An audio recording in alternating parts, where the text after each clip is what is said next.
My father shared a secret with me that ruined my entire life. My father told me this story over drinks the other night. He'd gotten a little tipsy and ended up telling me something that unraveled a dark truth about my uncle. When I was 7, I remember Uncle Mark always being my favorite relative. He always invited me around to show me his airsoft gun collection, have hide-and-seek parties with my friends, and even took us to the beach. He would always come with sweets for us and acted like one of us, another child who just wanted to have fun. But then came the day when everything seemed to fall apart. Looking back, my uncle had told me we were going to go to the new amusement park that had opened up on the other side of town. I was so excited, as I had been waiting for so long to have a chance to visit that place. My dad was happy and cheerful for the entire day. He was going on about how much he loved the fact his brother wanted to be in his children's life, and was excited to let me go to the new park. That was until his phone rang. I was in my room, packing my stuff, when I heard the most blood-curdling scream from my dad. He was yelling at someone on the phone, louder than I had ever. I heard him rip open our front door and slam it back shut with enough force to make the picture next to it fall off the wall. I didn't see my dad for a long while after that. He never told me why until we had this talk, but that shall be explained at the end. My mom had a lot of money saved up from a minor lotto win, so we were alright financially. She kept assuring us, "Your father is just away for a while because he was looking after you and your siblings." Uncle Mark didn't come that day. We did see him around town, but he always ran away as soon as my mom saw him waving at me. 9 months later, my father came home and I excitedly ran and hugged him. He hugged me right back, and that night we had a party to celebrate his return. A week or so later, Dad sat me down with the other children and explained that Uncle Mark wouldn't be coming around anymore. When I asked why, he just said Uncle Mark was a bad person and that if he ever tried to talk to us, we were to ignore him and come find one of them. We all agreed because my dad knew best. A year or so later, I was leaving school, and was waiting for my parents to pick me up when I saw Uncle Mark.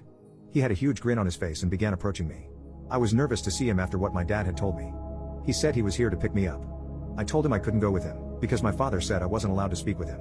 That's when Uncle Mark's tone seemed to change in an instant.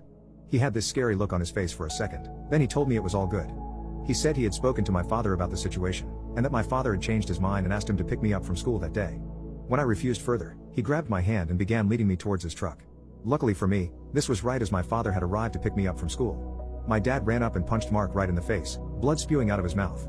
I didn't see much after that except Uncle Mark running away with my dad chasing him. My dad came back after a little while, sighed and took me in for a hug. He told my mother to take me home, and that he'd see us later. He was lying, and I knew it would be a long time before I saw my father again. 5 years. 5 years my dad was gone. Sometime during this time period, my mom had admitted to us that he was in prison for protecting us. We all knew it was likely because he hurt Uncle Mark. We didn't know at that time, but Uncle Mark liked kids. A lot. The day I was meant to go to the amusement park, my aunt, Mark's wife, had called my dad. She told him she'd found pictures under their bed of children and she was scared of what to do. Mark was a large man, and she later revealed that she was too scared to call the police as Mark had been abusing her for years. My father rushed over to their house that day and smashed in the door to find Uncle Mark screaming at my aunt as she waved the pictures around in hysterics. That day, my dad had beaten Uncle Mark within an inch of his life. The entire time my father was being arrested by police, Mark was screaming that he was going to make my father pay for what he'd done. The worst part was, by the time my dad had explained why he had done it, Mark managed to gather all the pictures, and incinerated them all. He also scared my aunt into saying nothing, so there was no evidence to use against him. My dad was sent to prison for assault, but made sure my other uncles and older cousins were around to protect us in case Mark came back. For the duration of my father's sentence, Mark didn't try anything. He waited until my dad thought we were safe. Come the day after school. It turns out Mark had come to kidnap me from right under their noses. And who would stop him? Nobody believed my dad when he explained who Mark truly was. They assumed he was just excusing himself for attacking him. After all, the police hadn't found anything and his wife said my dad was a liar. All they saw was my nice uncle here to pick me up. Unfortunately, my father was there. Luckily for Mark, he had a chance to escape, as my father had tripped while chasing him. But my dad knew where he would go.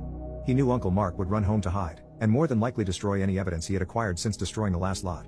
He also knew the police would be on his tail for the attack on the school, so he didn't have long. Sadly for Mark, my father was in a car, and he was on foot. He drove over and demanded to know if my aunt was going to lie again, after what Uncle Mark had just tried to pull. She said she wouldn't stop my dad or save Mark this time. My dad ordered her to get all the evidence she could as he waited for Mark to appear. She came back down with pictures. Lots of pictures. He then told her to go, wait 1 hour and then call the police. He was ending this. And as Uncle Mark appeared, my dad, who had been waiting behind the wall of his garden, slammed him through the door of his house. He then proceeded to beat him to death in his doorway. By the end, he could no longer see the floor through the blood. My dad was arrested on murder and did so without resistance, only saying he wished the police had done his job for him. When the true nature of Mark was revealed to the court, my father was instead charged for manslaughter, rather than murder.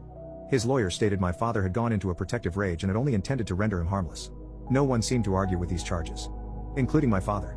He said he didn't regret it, but that he wished he had done something else purely so that he didn't miss out on so much of our lives.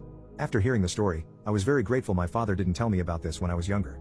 I know now I would not have been able to handle all of that. And this only made me prouder of my father.